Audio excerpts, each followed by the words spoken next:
Look, high tech with our high tech correspondent Paul Brislen, twitter.com/Paul Brislen. Morning, Paul. Good morning, how are you? Good morning, yes, and of course there is really only one technology-related story that the world is talking about, mourning the loss of Steve Jobs, head of Apple. That's right, absolutely. There's nothing else that comes close, is there? I mean, we've had Obama making statements. Twitter overran yesterday, I think 10,000 tweets a second is the new record, all about Steve and his passing, and it really is an end of an era. You know, Steve has been there right the way through from the very beginning of the PC revolution. 1976, he set up Apple. And it's been quite a roller coaster ride between then and now. So some people might say, well, he's just a dude, you know. I mean, the whole computer industry, it's huge, you know. There's a whole lot of people involved. Why are people mourning his loss so much? Why was he so important? Well, I think two reasons. Firstly, he was very charismatic, and he really in a market dominated by people like Bill Gates, I've got nothing against Bill whatsoever, but I think he'd be the first to agree he's not exactly a charismatic leader of people.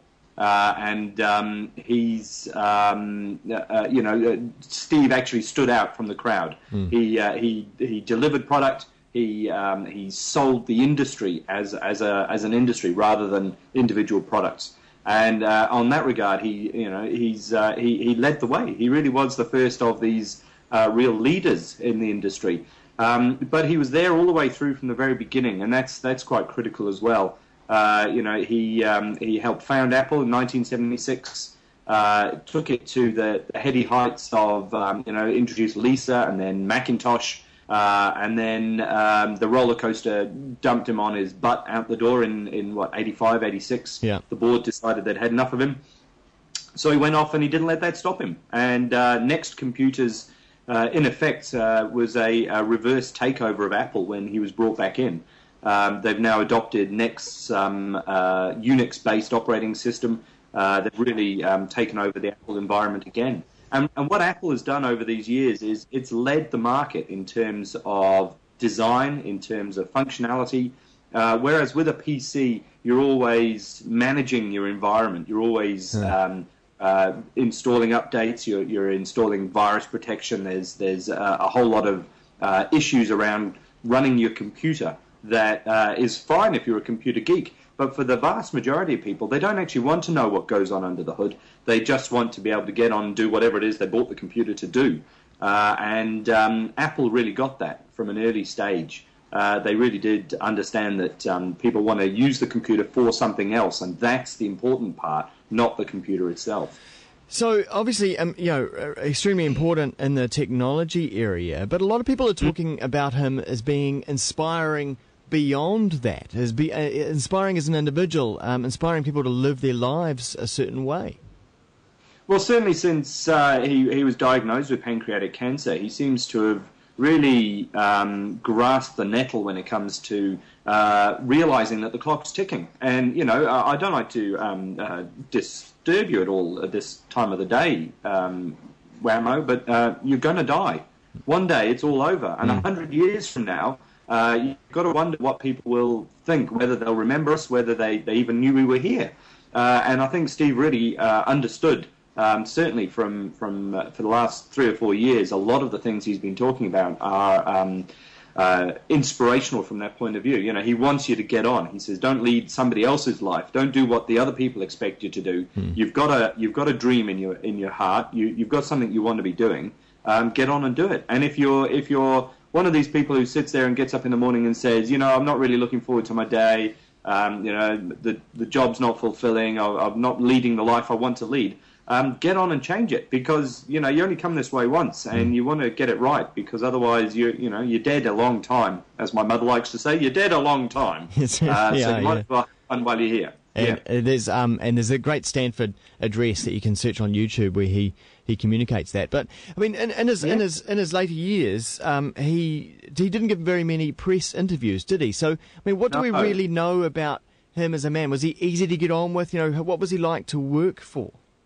Well, this is the dichotomy. When somebody dies, you tend to focus on all the positives and all the uplifting stuff, and all the negatives get swept away. And I'm not one to. I said this earlier to somebody on Twitter. I'm not interested in demonizing the man, but I also don't want to canonize him because, by all accounts, he was a bit of a bastard. He was really hard to work for. He wasn't a benign dictator. He was just a dictator. It was his way or forget it. And from what I can tell, that kind of the two sides of that. On the one hand, the positive side of it is he knew what he wanted to do and he drove the company to deliver it. So he said, cell phones are too complicated. This is ridiculous. There are too many buttons. I want a cell phone with no buttons. Go out and make me one. And, that clarity of purpose, that clear direction and distinction has given us the iPhone and, in turn, the iPad. And they are really quite revolutionary. But at the same time, the flip side of that is that he was domineering, and Apple as a company is very difficult to work with. They're renowned for being awkward, for being non-communicative, for really not playing well with others. And I think that stems from the leadership from Steve himself. He didn't give many interviews at all. He's a very private man. I've got no problem with that at all. But the way that's communicated quite often, anybody but the fanboys, is that he's one of these people that you struggle to work for because as I say, it's his way or the highway. So that being said, the future of Apple, where do they go now? Well, that's the big question, really. We've got Tim Cook in charge now. He's been the chief operating officer for the last few years, and Tim is very, very good at his job. He's the guy who managed to get all of the component providers and screw them down on the price to the point where Apple can make an iPhone far cheaper than any other company can make an equivalent device. So even the Galaxy S2 from Samsung, that's a fantastic phone, but it costs them a lot more to make per device than it costs Apple to make the iPhones. So, Tim's done a great job, but I wonder whether he's a leader. He's a manager rather than a leader from what I've seen. He's the kind of guy, a bit like Steve Ballmer at Microsoft. He can run the business day to day. He can chart the tactical waters, if you like, but can he set strategy? Can he set direction? I don't know. And that concerns me because Apple's been so very clear of purpose for the last few years and has done such a tremendous amount. 18 billion applications downloaded from the App Store, 16 billion songs. It really saved the music industry from itself with the introduction of iTunes. And, that kind of far-reaching impact has been vital, I think. And I wonder whether or not Tim can do that. But, Steve's known that this is coming.